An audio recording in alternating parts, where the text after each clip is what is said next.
Tā, sveiciens visiem! Mani sauc Elīna Bulīga. Es esmu dietologs apmācībā un veselīga dzīvesveida vēstnese. Cukurs man ir ļoti, ļoti mīļa tēma, jo kādā dzīves posmā es sapratu, ka tā ir mana vājā vieta, tā ir mana atkarība. Tādēļ es sāku padziļināt šo te visu pētīt, lai saprastu, kā tad tikt galā ar savu cukura atkarību. Tādēļ man ļoti patīk ar šo informāciju arī dalīties. Tā, mēģināšu tagad nošērot ekrānu un padalīties ar prezentāciju. Tā, vai ir redzama prezentācija pa visu lodziņu? Jā, ir. Ir, jā. Tad cukura bīstamība un veselīgu našķu alternatīvas. Tas ir arī tas, par ko mēs šodien parunāsim. Protams, gatavojoties lekcijai, es arī gāju cauri un skatījos, kas tad mums darās pētījumos, jo cilvēkiem gribās tomēr zināt kaut kādu apstiprinājumu tam, par ko parasti kāds kaut ko stāsta un runā. Un ņemot vērā par pētījumiem, ir ļoti, ļoti daudz dažādu pētījumi, un ir fantastisks, manuprāt, uztaisīts arī apkopojums visiem pētījumiem, tas skaitās Lietu sarga pārskata veidā, tad apkopot dati no meta-analīzēm, kas publicētas ir dažādās vietnēs, ja, un kopā ir identificētas 73 meta-analīzes un 83 veselības iznākumi no 8601 unikālas publikācijas. Tātad tas viss ir zinātniski pētīts. Un nozīmīgi kaitīga cukura patēriņa ietekme tika konstatēta 18 pētījumos ar endokrīnu metabolisku ietekmi, tātad vielmaiņas traucējumi, 10 pētījumos ar kardiovaskulāru ietekmi sirsniņai, ja, 7 pētījumos ar onkoloģisku ietekmi un 10 citos ar dažādu ietekmi, tātad pētījumos, kas ir arī neiropsihiatriski bojājumi, dentāli, aknu, kaulu un arī alerģijas. Un tad ir arī citi tādi mazāki pētījumi, kur tiek runāts par augstāku ķermeņa masu, tauku akumulāciju, tas ir tad, kad uzkrājas šie te liekie tauki, podagras risks, koronārās sirds slimības un attiecīgi arī paaugstina visu iemeslu mirstības risku. Ja? Tā kā šis te cukura atkarība ir ļoti, ļoti nopietna lieta. Tā.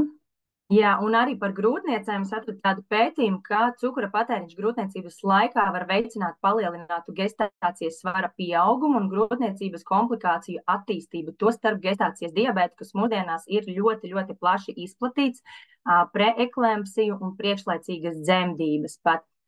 Es atceros, ka man bija bērniņš, kurš man dzima 36. grūtniecības nedēļā, un tajā laikā es tiešām ļoti daudz lietoju arī našķus savā uzturā un cukurus. Tā kā varbūt arī tur ir kaut kāda ietekme bijusi. Un pats interesantākais, ka cukura uzņemšana grūtniecības laikā var ietekmēt jaundzimušo un bērnu vielmaiņu, garšas uztveri un aptaukošanās risku. Tas arī sakrīt ar šī brīža tendencēm. Ja mēs skatāmies, tad aptaukošanās ir novērojama arī bērniem jau bērnu dārza vecumā, diezgan daudz arī procentuāli. Un šī te cukura atkarība mums jau būtībā nāk līdzi tāda kā tradīcija jau no mazām dienām, jo bērnu dārzā arī mums našķojās ik pa laikam ar kaut ko, ir saldās maizītes ar ievārījumiem, ir pankūciņas ar cukuriņiem un dzaptītēm, ja, tā kā šī te našķošanās mums jau ir būtībā ielikta iekšā no bērna kājas, un līdz ar to ir ļoti saprotams, kāpēc mums ir tik ļoti grūti ar to tikt galā. Jā, un ir arī atrasta saikne ar to, ka pat ir iespējamas cilmes līnijas epiģenētiskas izmaiņas. Ja? Tā kā mūsu ieradumi atstāja ietekmi arī uz mūsu pēcnācējiem. Jā, un tad par tās neredzu mazlietiņu. Priekšā stāv manai prezentācijai visādi te lodziņi, tā noņemšu nost. Jā, un kādas tad ir cukura patēriņa tendences, ja mēs skatāmies, kas notika daudzus gadus atpakaļ, apmēram ap 1970. Gadu fruktozes kukurūzas sīrups, kas ir būtībā top 1 saldinātājs mūsu našķos, ja, sastādīja apmēram 1% kaloriju no kopējā patēriņa. Bet kas tad ir šobrīd tuvāk jau mūsdienām? Tad pētījumos ir atklāts, ka 2000. gadā šis te procents ir palielinājies jau par uz 42%. Ja? Un tad aprēķinātais kopējais cukura patēriņš laikā no 77.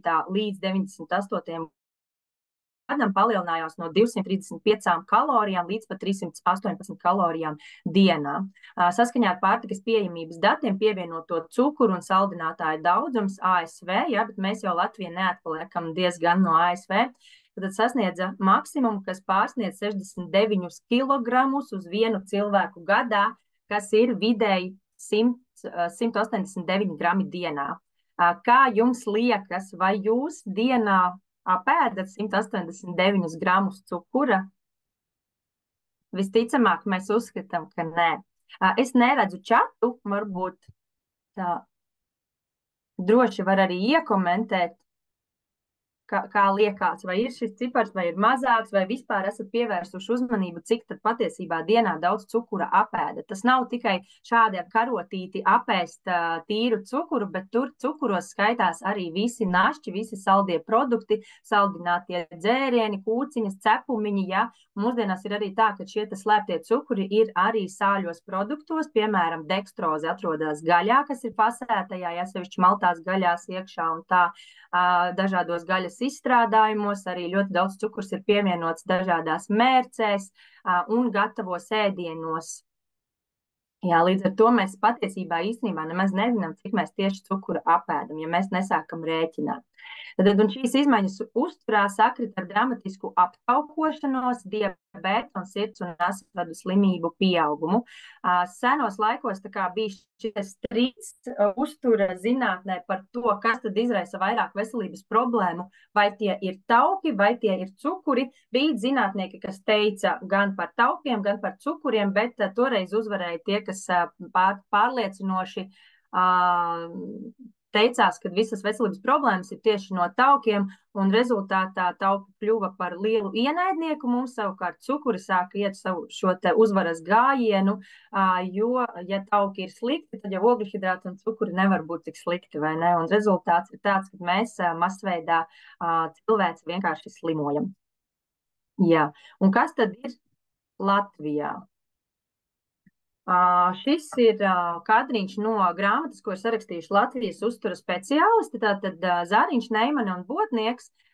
Grāmata ir uztura mācība, un tad vidēji Eiropā, ne Eiropā, bet Eiropā uzturā sāks lietot cukuru vispār pirms 100 un 150 gadiem. Līdz ar to jāsaprot arī, ka tīri evolūcijas gaitā mūsu organisms nav nemaz spējis vēl adaptēties tik straujam, pārmērīgam cukura patēriņam, un tam visam, respektīvi, paliek arī sekas, un tās sekas ir uz veselību.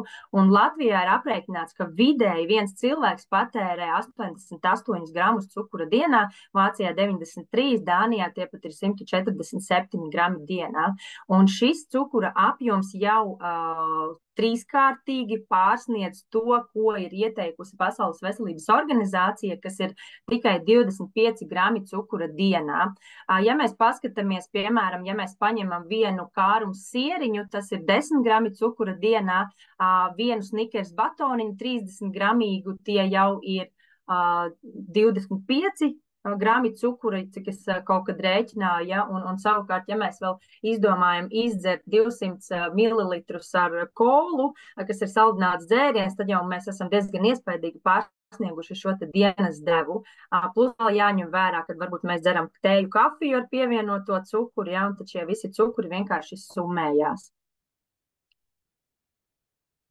Un cukurs ir viens no produktiem, kas visvairāk veicina novecošanos, un aiz šīs problēmas patiesībā ir visas pārējās problēmas, un par to mēs arī mazliet runāsim vēlāk. Izklausās dīvaini, jo daudzi cilvēki noteikti ir dzirdējuši šo teicienu. Es atceros no eksāmena laikiem, kad uzēd šokolādīti, paņem līdzi šokolādi, jo cukuru vajag smadzenēm, jo smadzenes strādā ar glikozi. Un mēs tā arī zinām, ka glikoze ir nepieciešama katrai organisma šūnai, un ja nebūtu glikozes, mūsu smadzenes mirtu, bet muskuļi sabruktu. Tā ir taisnība, bet aiz šī visa slēpjas tas, ka cilvēki ļoti, ļoti nepareizi šo visu saprot un uzskata, ka ir jāēd cukurs, ir jāēd našķi, lai būtu enerģija, lai mēs varētu pabarot savus organismu šūnas, bet tie ir ļoti lieli maldi, jo šie produkti, kas ir šeit attēlā, gan pa kreisi ātrie ogļhidrāti, gan pa labi saliktie ogļhidrāti, šie visi produkti organismā šķeļās un pārveidojas par glikozi. Tātad mēs šo te nepieciešamo glikozi saņemsim arī tad, ja mēs apēdīsim burkānu, auzu pārslu putru, jebkurus dārziņus, jebkurus graudaugus, augļus, ogas un tā tālāk. Līdz ar to mums vispār nav nepieciešams ēst ātros rafinētos ogļhidrātus, kas ir cukurs kaut kur jāpievieno vai baltmaizīte jāuzēd, Un kāda ir atšķirība starp šiem te ātrajiem ogļhidrātiem kreisajā pusē un saliktajiem ir tas, ka ēdot uzturā ātros ogļhidrātus, organismā notiek ļoti straujas cukura svārstības. Glikoze ātri paceļas un ātri nokrīt, un brīdī, kad glikoze asinīs krīt lejā, mēs jūtamies ļoti, ļoti slikti, mums nav spēka, mums trūkst enerģijas, mēs esam sāērcināti, mēs meklējam atkal kārtējo cukuru ar devu. Jo tad, kad mēs lietojam šos te ātros cukurus, organismā arī smadzenēs izdalās laimes hormons dopamīns, kas ir arī atbildīgs par šo te atkarību veidošanos.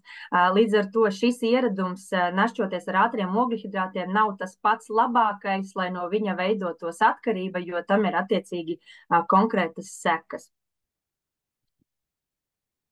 Jā, un runājot par novecošanos, kā tad cukurs var ietekmēt novecošanos? Tad pirmkārt, cukurs asinsritē saistās ar olbaltumvielām, kas veido molekulas, kas pazīstamas kā glikācijas gala produkti. Izklausās sarežģīti, bet, manuprāt, ir vērtīgi zināt. Šīs molekulas laika gaitā var uzkrāties un veicināt audu novecošanos, izraisot grumbu veidošanos, ādas elastības zudumu, bojāt asinsvadus un citas novecošanās pazīmes. Otrakārt, tas liels cukura patēriņš veicina iekaisumu organismā. Hronisks iekaisums ir galvenais novecošanās procesa faktors, un tas ir saistīts ar dažādām ar vecumu saistītām slimībām, piemēram, sirds un asinsvadu slimībām, artrītu un neirodeģeneratīviem stāvokļiem. Treškārt, uzturs ar augstu cukura saturu var izraisīt insulīna rezistenci, jo tam ir vislielākā saikne, jo brīdī, kad organismā ir palielināts glikozes līmenis, organisms izdala tātad insulīnu, kurš šo te glikozi piegādā visām mūsu šūnām, muskuļiem un smadzenēm, ja? Bet, kad ir par daudz, pārāk bieži insulīns izstrādājās, tad mūsu ķermeņa šūnas kļūst insulīna rezistentas. Insulīna rezistence ir saistīta ar dažādām veselības problēmām, tostarp 2. tipa diabētu, un tā var pātrināt novecošanās procesus.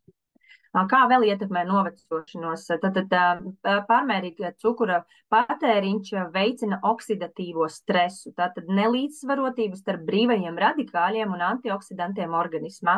Oksidatīvais stress ir saistīts ar novecošanās procesu un ir saistīts ar dažādām ar vecumu saistītām slimībām. Noteikti esat dzirdējuši, ka ir nepieciešams lai tiktu uzņemti antioksidanti, kas palīdz cīnīties ar brīvajiem radikāļiem. Ja, tas arī ir tas, kā mēs varam palīdzēt savam organismam cīnīties ar oksidatīvo stresu. No kurienes tad mēs iegūstam šos te antioksidantus? Tā ir svaiga pārtika, tie ir augļi, tie ir dārziņi, tās ir ogas, tie ir zaļumi, ja, jo tas viss svaigā veidā mums dod šos te antioksidantus un palīdz cīnīties ar novecošanās procesu. Tad, jo vairāk mēs ēdam saldumus, cukurus, jo vairāk mums ir jāēd svaigi augļi, ogas un dārzeņi zaļumi. Un piektkārt par novecošanos, tātad tā ir arī kolagēna sadalīšanās. Iespējams, neviens nav tik tālu aizdomājies, bet kolagēns ir proteīns, kas nodrošina ādas, matu un saistaudu struktūru, to visi zin, bet cukurs veicina kolagēna sadalīšanos procesā, ko sauc par glikāciju, kas bija pieminēta jau pirmajā punktā, izraisot ādas nokarāšanos un grumbu veidošanos. Tad cilvēki domā, ka šis pakāpeniskais sabrukums ir dabiska un normāla novecošanās daļa, taču tā nav taisnība. Patiesībā tas lielākā mērā ir saistīts ar cukuru, un tieši arī pusauģi, kuri ar uzturu uzņem lielu daudzumu cukuru, novecošanās procesu pātrina ar katru apēsto karoti, tieši tāpat kā 40 un vairāk gadus veci cilvēki. Ja mēs redzam un zinām, kad ir šie te uztura paradumi, ja, kad ļoti daudz ir šie te cukuri un saldie produkti, saldie gāzētie dzērieni, kas sastāv diezgan lielu mūsu ēdienkartes daļu, un bez tiem mēs nevaram, tad noteikti arī var saskatīt šīs te pazīmes, ja, kad ir tūskraina seja, tad novecojas āda, rievas, grumbiņas jau sāk parādīties, tā kā aiztūkums, aizpampums, tas viss var būt sekas pārmērīgam cukuram. Nu, tad kopsavilkums, es tā savilku no visa kopā, kas tad notiek ar mums, kad mēs daudz uzņemam cukurus. Pirmkārt, tas ir svara pieaugums, ļumīgs vēders, tūskainība, grūtības notievēt, tie ir vielmaiņas traucējumi, tātad tie var būt arī grūtības pieņemties svarā, ja, jo mēs esam ļoti dažādi, kādam ir noslieca tieši uz lieko svaru, kādam savukārt ir grūtības uzņemt. Un tas, ka cilvēkam nav liekais svars, nevienmēr nozīmē to, ka var ēst cukurus masveidā, ja, jo, ja nav svara pieaugums, organismā notiek citi procesi, tiek bojātas šķūnas un novecošanās tā, kā tā notiek ar pārmērīgu cukuru. Taukainā akna, kāpēc taukainā akna? Jo šis te glikozes, fruktozes sīrups, kas ļoti daudz tiek lietots našķos un kukurūzas sīrups, kas sākotnēji pētījumā no 1 līdz 42% palielināts ir, ja, tik ļoti, ļoti koncentrētā veidā mēs lietojam fruktozi, un arī cukura sastāvā ir fruktoze, ka šī te fruktoze uzdod ļoti lielu slodzi mūsu aknām, un aknām ir konkrēts rezervju apjoms, ja, cik var glikozi uzkrāt, un tad, kad ir par daudz, tad jau sākās šī te aptaukošanās problēma, sākās šī te taukainā akna, liekais svars, aptaukošanās, ja. Nu, lūk, diabēts, arī diabētu var izraisīt, jo tas ir cieši saistīts ar insulīna izstrādi, ja ir par daudz, sirds slimības, tātad asinsvadi arī bojājās, osteoporoze, artrīts, hormonu disbalans. Tas viss būtībā organismā aiziet pa ķēdīti. Dopamīns, tas ir hormons, kortizols, tas ir hormons, stresa hormons arī izdalās organismā, kad mēs pa daudz lietojam, ko mums nevajag lietot, ja. Tāpat arī insulīns ir hormons, šis te grelīns, leptīns, bada un sāta hormoni, viss sāk vienkārši sajaukties, un organisms vairs nesaprot, kā tad viņam strādāt. Un tā arī rodās šis te hormonu disbalans, un nevienmēr to var pamanīt asins analīzēs. Organisma saskābināšanās un slēpto iekaisumu rašanās, pātrināta novecošanās, palielinās šūnu atjaunošanās spēja.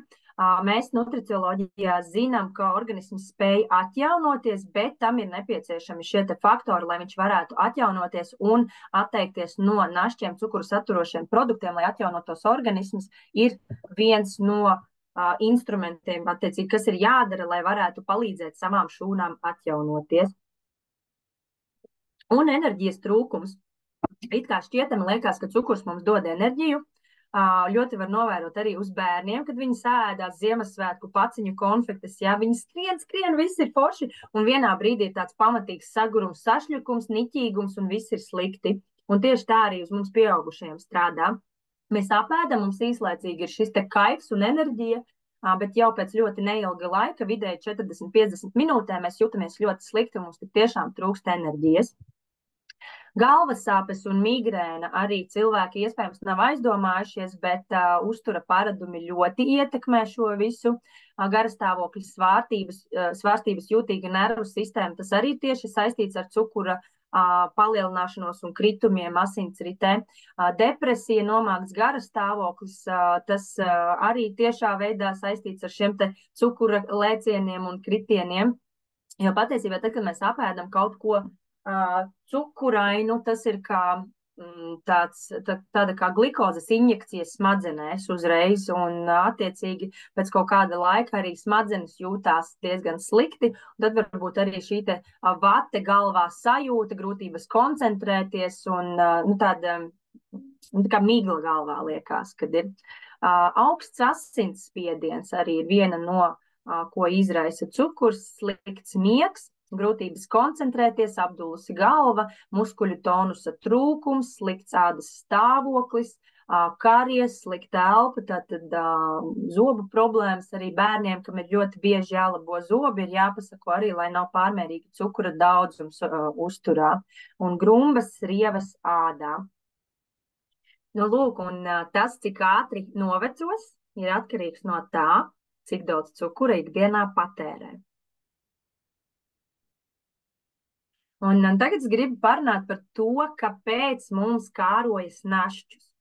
Organisms ir ļoti, ļoti gudrs, un viņš saprot, ja viņam kaut kas trūkst, viņam vajag to ātri aizpildīt. Un tātad cukurs ir tas, kas mums dod enerģiju, tas ir ātrākais veids, kā dabūt ātru enerģiju, un brīdī, kad mums nav enerģijas, tajā brīdī attiecīgi mēs nevaram turēties pretī našķiem, fast foodiem, jo tur arī ir cukurs diezgan daudz, šiem te neveselīgajiem ēdieniem, čipšīšiem, riekstiņiem, visādām uzkodiņām, jo arī tie ir pārstrādātie ātrie ogļhidrāti, kas strauji cels cukura līmeni asinīs. Tad kā pirmais iemesls tam, kāpēc vajag našķus, ir enerģijas trūkums.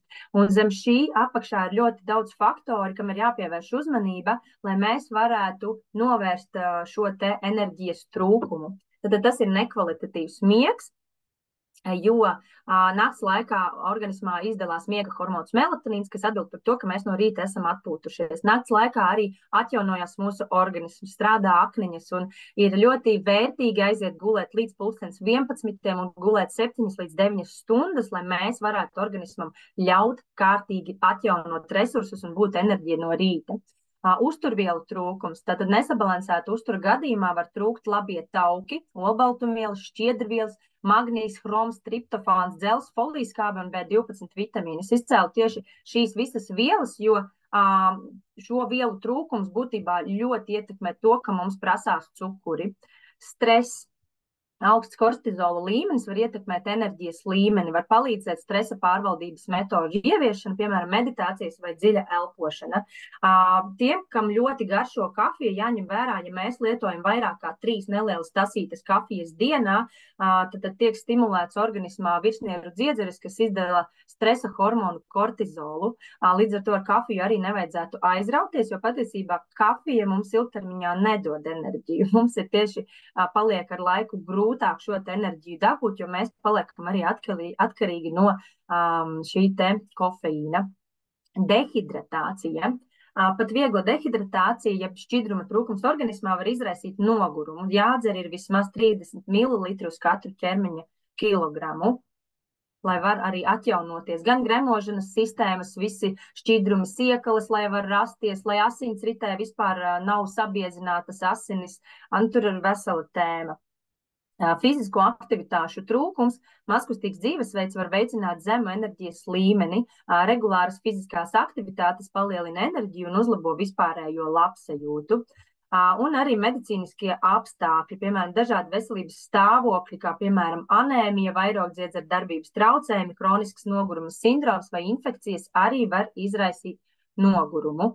Medikamenti, dažām zālēm var būt nogurums kā blakus parādība. Un vēl ir tāda lieta, ko es aizmirsu ierakstīt šeit iekšā, kad, piemēram, tad, kad organisms ir piesārņots, arī toksiskais piesārņojums ir ļoti liela slodze organismam un var būt šīs te nogurums rezultātā. Pie enerģijas trūkuma, kā jau es minēju, atkarība no kofeīna. Garīgās veselības problēmas arī var būt tādi apstākļi kā depresija un trauksme, var izpausties arī kā nogurums. Saules gaismas iedarbības trūkums, sevišķi ziemā, rudenī, agrā pavasarī, ja kad vēl nav šīs te gaismiņas, tad nepietiekama dabiskā apgaismojuma rezultātā var izjukt dienas ritmus un tas veicina noguruma sajūtu. Vēl viens iemesls, kāpēc kārojas našķus, ir ieradums našķoties. Ja mēs no mazām dienām esam pieraduši, kad mēs paēdam ēdienu un tad mēs ēdam našķīti, mūsu smadzenēs izveidojās šie neironu savienojumi, kas ir tādi kā datorprogrammas īsceļi, lai atvieglotu organismu un nebūtu jātērē lieka enerģija. Ja? Mēs vienkārši darām lietas automātiski, un bieži vien ir tā, ka tā kā ēst vairs negribās, tā kā pat varbūt saldu negribās, esam mainījuši dzīvesveidu, viss ir izdarīts, ko vien varam izdarīt, miegs ir sakārtots, ja?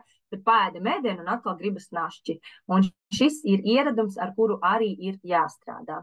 Un, protams, trešais iemesls, kāpēc kārojas našķus, tas ir ļoti nopietni, un tas ir arī jau maziem bērniem, tā ir cukura atkarība. Un ir pierādīts zinātniski, ka cukurs ir 8 reizes spēcīgāka tā kā atkarību veicinoša viela nekā kokaīns. Un kādas ir alternatīvas, kā mēs varam aizvietot šo te cukura našķošanos? Tie ir viss, kas ir sastopams dabā. Tad augļu, ogas, žāvēti augļu un ogas dateles, rieksti, sēkliņas, medus, kļavu, agavas datuļu, jakonas sīrups, kokosriekstu datelju, palmu cukurs, melases, stēvija, eritrols, piemēram, arī no saldinātājiem. Un tad no visa šī mēs varam gatavot jebkādus desertus, tur sanāk pat kūkas, miksējot, piemēram, ar šo te grieķu jogurtu, augļu sogus, mazliet pievienojot medu, sanāk brīnišķīgs deserts, ja mēs vēl papildinām tā kā šeit attēlā, tad ir ļoti gardi un nav nepieciešams iegādāties šos te veikala našķus, kuros sastāvā izņemot cukurus, glikozes, fruktozes, sīrupus un par daudz. Tas, kas tur ir, ja, ir vēl klāt arī transtauki, kas ir toksiski un mūsu organismam vispār nebūtu jāuzņem pārmērīgi daudz arī šie hidrogenētie palmu un visādi tur tauki krāsvielas, ēvielas un vēl visādas dažādas vielas, kas būtībā piesārņo mūsu organismu. Tādēļ našķus labāk ir gatavot mājās. Bet ko darīt tad, ja ir steiga un nav laika gatavot? Tieši tas ir mūsu lielākais ienaidnieks, steiga, un citkārt mēs ieskrienam kaut ko ātri paķeram veikalā, jo ļoti gribās ēst. Un tad ir Coral Club piedāvā arī ļoti foršas alternatīvas. Garšo maniem bērniem. Es esmu pārliecināta, ka ir tīrs kolosāls sastāvs. Tie ir šie superbārs garšīgie batoniņi, kas ir veselīga alternatīva, iepasēta paciņā, ērti paņemt līdzi. Sastāvā ir dažādi bioloģiskas izcelsmes augļu, ogas, riekstis, sēklas, jūras zāles, garšvielas un citas organiskas izcelsmes augu sastāvdaļas. Un kā saldinātājs saharozes vietā tiek izmantots dabīgais rīsu agavas sīrupi, nesatur mākslīgās krāsvielas, konservantus, garšas pastiprinātājus un transtaukus. Ļoti laba alternatīva steidzīgiem brīžiem. Un Coral Club piedāvā arī kolosālus proteīna kokteļus. Es iepriekš arī minēju, ka bieži vien vēlme pēc cukura ir uzturvielu trūkums. Un ja mēs paskatāmies, proteīna kokteļi ir olbaltumvielu avots, tas ir olbaltumvielas, kas ir celtniecības materiāls mūsu organismam.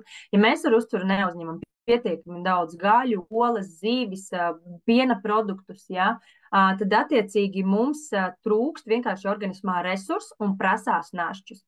Bet šāds te proteīna kokteilis, tas nav būtībā kokteilis muskuļu masas audzēšanai, ja, tikai fitnesa cilvēkiem. Tas ir jebkuram cilvēkam, kā arī ēdienreizes aizvietošanai. Piemēram, ja vakarā gribas vieglas vakariņas, tad šis būtu ļoti labs risinājums. Ir 4 dažādas garšas, dažādām gaumēm. Mums ģimenē mīļākā ir šokolādes un avenes.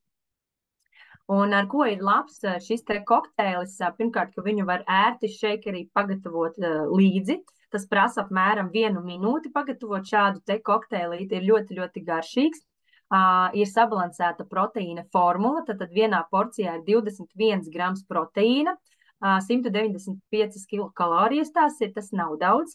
Sastāvā nav ģenētiski modificētas vielas, nav glutēns, nav transtauki, dabīga un viegla garša, un ir arī ļoti fantastiskas lietas kā kolagēns un 11 uzturvielas skaistumam, kas ir folijas-skābe, kas ir A vitamīns, C vitamīns, niacīns, varš, pantotēnskābe, biotīns, selēns, magnīs, E vitamīns un paraminobenzoskābe, kas ir šis te B10 vitamīns, ja? Ļoti vērtīgs produkts.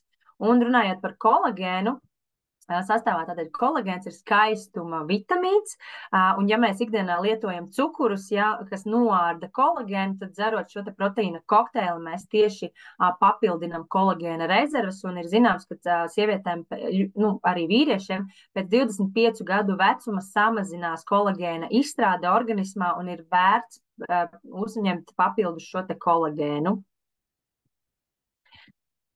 Ir vēl vairāki produkti, kurus kā nutriciologs varu ieteikt cilvēkiem, ja ir šīs cukura problēmas, nesabalansētais uzturs, jo mums nav tikai nāšķu alternatīvas, bet ir, piemēram, arī magnīta trūkums izraisa vēlmi pēc cukuriem, dzelzs pazemināts līmenis arī ir iespējams dzelzi tātad dzert, ja. Testī B ir B grupas vitamīni, ja ar uzturu neizdodas, tad ņemam palīgā. Protivity Ultra, šis ir produkts, kas satur tīras aminoskābes, tātad šis ir gala produkts no olbaltumvielām, ja, un asinsritē nonāk jau 20 minūšu laikā. Ieteicams arī tiem, kas vēlās papildināt uzturu, lai būtu pārliecināti, ka netrūks šīs olbaltumvielas. Grifonija, Safrino, Mindset, nervu sistēmas atbalstam, ja mums ikdienā ir ļoti daudz stresa un ir šī emocionālā ēšana, un bieži mēs sevi atrodam bērnu našķu traukā, jau pusē ir izēsta, ja, tad ir arī jākārto stress un jāņem ir kāds produkts nervu sistēmas atbalstam. Labās taukskābes. Ja mums trūks labās taukskābes, tad attiecīgi arī organisms prasīs vairāk cukuru nekā parasti. Šeit mums palīgā var nākt korāla lecitīns, kas ir taukskābe. Planktona eļļas, tad citu ļoti brīnišķīgi rezultāti ir tieši ar planktona eļļu. Cilvēki jau dalās, kas samazina kāri pēc našķiem. Un omega un haizivju saknu eļļa arī. Un bērniem mums arī ir omega-3, šādas te pastilas ļoti garšīgas, un DHA plus D3 arī omega avots, šādi lūk vitamīni.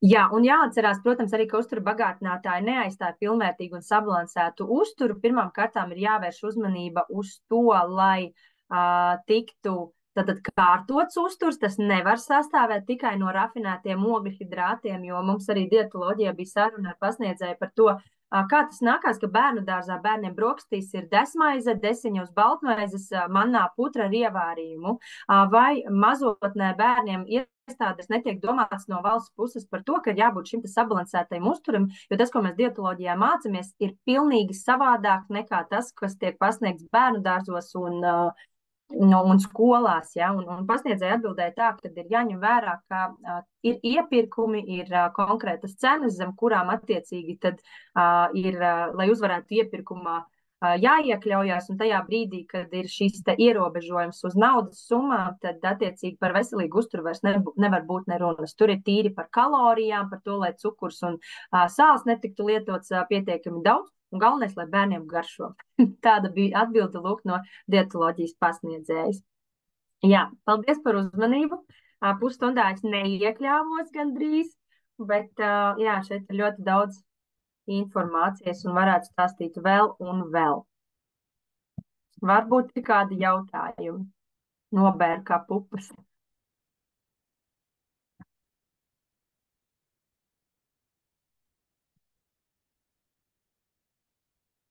Jā, kas mums ir čatiņā? Jā, banāni arī ir veselīga alternatīva. Šeit jautājums tika uzdots. Bet jāņem arī vērā tādu faktu, ka arī augļi un žāvēti augļi, ogas nedrīkst lietot pārāk daudz, jo arī augļos, ogās un šādos produktos ir ļoti daudz fruktoze. Un ja ir taukainā akna, liekais svārs, vilmaiņas traucējumi, ja jau ir veselības problēmas, tad aizrauties un pārmērīgi daudz ēst augļus, arī tas nepalīdzēs sakārtot vitamīnus. Ne vitamīns, bet sakārtot šo te lieko svaru un visas veselības problēmas. Jo jāņem vērā, ka daudzus gadus atpakaļ augļi, ogas, medus, šīs te visas saldās lietas bija pieejamas konkrētā sezonā, un viņas nebija pieejamas cauru gadu. Un tas, kas ir šī mūsdienu problēma, ir tā, ka mēs veikalā varam nopirkt visu gadu, un mūsu organisms nav tam pielāgojies, un mums nav jāēd visu gadu. Un jāņem vērā arī, ka šie augļi un dārzeņi, kas ir ievesti no citām valstīm, viņi netiek novākti nogatavināti, viņi tiek novākti tādi pusgatavi vai pat negatavi, tad apsmidzina ar dažādām gāzēm, ar dažādām vielām, lai varētu vispār izturēt šo te ceļojumu, nogatavinās mākslīgi, līdz ar to mēs arī vairs neuzņemam šos te vitamīnus un minerālvielas tādā apjomā, kā tad, ja mēs ēstu šeit pats savā zemītē sezonā augušu augli dārzeni. Jā, pateicos par saturīgu informatīvo zūmiņu. Es ceru, ka varējāt uztvert. Man ir tāds niķis runāt ātri. Jā, augļi uzdzen apetīti. Tā es, man liekas, ka nevarēšu īsti izskaidrot, kāpēc augļi uzdzen apetīti, bet tas, manuprāt, ir saistīts ar to, ka ceļās vienkārši cukura līmenis asinīs. Un tad, kad viņš ceļās uz augšu, tad es esmu novērojusi sev, ka tiem cilvēkiem, kam ir cukura atkarība, viņi grib vēl un vēl un vēl šo glikozi. Šūnas grib vienkārši vairāk un vairāk. Ir jākontrolē, ir jācenšas par augļiem. Ieteicams viņu ēst ir dienas pirmajā pusē, ja, līdz 12:00 jo tomēr tur ir šie cukuri, fruktoze, lai tas viss paspēj izstrādāties līdz vakaram, un lai vakarā mēs varam mierīgi aiziet gulēt. Vakarā apēst bļodu ar augļiem nav labākais risinājums, jo tomēr pārmērīgs fruktozes daudzums vienkārši pārvērtīsies taukos mūsu organismā. Un kāpēc uzdzen apetīti? Gremošanas sistēma sāk ļoti labi strādāt, droši vien, jo svaigos augļos dārziņos ir ļoti daudz dzīvie fermenti enzīmi, kas palīdz arī gremošanas gaitā apstrādāt šo te ēdienu. Vai D vitamīnam uzsūkšanās arī saistīta ar cukuru un kaut kādā ziņā? Teikšu godīgi, es neesmu pētījusi šo smalki, bet kaut kad skatījos pētījumus par to, ir pētījumi arī, tas saistīts vairāk ar šo te enerģijas trūkumu. D vitamīna zems līmenis arī ir saistīts ar enerģijas trūkumu, un tur, kur ir zems enerģijas līmenis, tur ļoti prasīsies cukurus. Jā, tas ir ļoti labi, ja nav cukura atkarība, bet tad arī vajadzētu nebūt atkarībai no augļiem, jo arī augļi ir fruktozes avots, un augļi ir cukurs. Ja mēs katru dienu ēdam ļoti daudz augļus un nevaram nedienu bez, tad būtībā tā arī ir tā pati cukura atkarība, tikai veselīgākā versijā. Jo, ja mēs skatāmies, tad tiešām daudz gadus atpakaļ augļus mēs varējām ēst tikai tad, kad viņi sezonā bija pieejami, ne visu cauru ziemu. Jā, varbūt vēl kāds jautājums? No manas puses es vēl varu pateikt to, ka vislielākais ļaunums tajā, ja mēs izvēlamies veikala našķus, ir sastāvs veikala našķiem. Jo bez cukura bieži vien tur mēdz būt vēl saldinātājs klāt, vēl kāds sīrups klāt. Tādā veidā viņi pa šo te sastāvdaļu sarakstu izkliedē šos te cukurus, un kopā šis te cukura koncentrācija našķī ir ļoti liela, bet paskatoties sastāvu neizskatās tik traki, jo cukurs nav pats pirmais sarakstā. Ja? Ražotājiem ir jānorāda produktos sastāvs pēc to daudzuma. Tātad pirmais, ja tie ir cepumi, pirmie būs milti. Ja puse no cepumiem sastāvā ir cukurs, tad otrais jau būs cukurs. Ja? Un tā sastāvdaļas sarindojās pēc attiecīgi mazāk un mazāk, kur paliek. Ja? Un, ja mēs redzam, ka kādā našķī 1., 2., 3. sarakstā ir cukurs, sīrups, glikoze, fruktoze un tā tālāk, tad tur ir ļoti liels cukura sastāvs. To mēs arī varam redzēt, ja mēs skatāmies šo te tabuliņu uz 100 gramiem produkta, cik tad daudz ir cukura. Lai zinātu, cik mēs patiesībā cukura apēdam, es iesaku arī cukuram neizaicinājumu vadot. Pirmais tāds uzdevums, pirmās 2 dienas, pat patiesībā pat visu nedēļu es aicinu skatīties etiķetes produktiem, ko mēs pērkam, un pievērst uzmanību. Cukuram ir 75 nosaukumi mūsdienās, jau es arī atradu tabulu, kur ir pat 111 dažādi nosaukumi. Ja?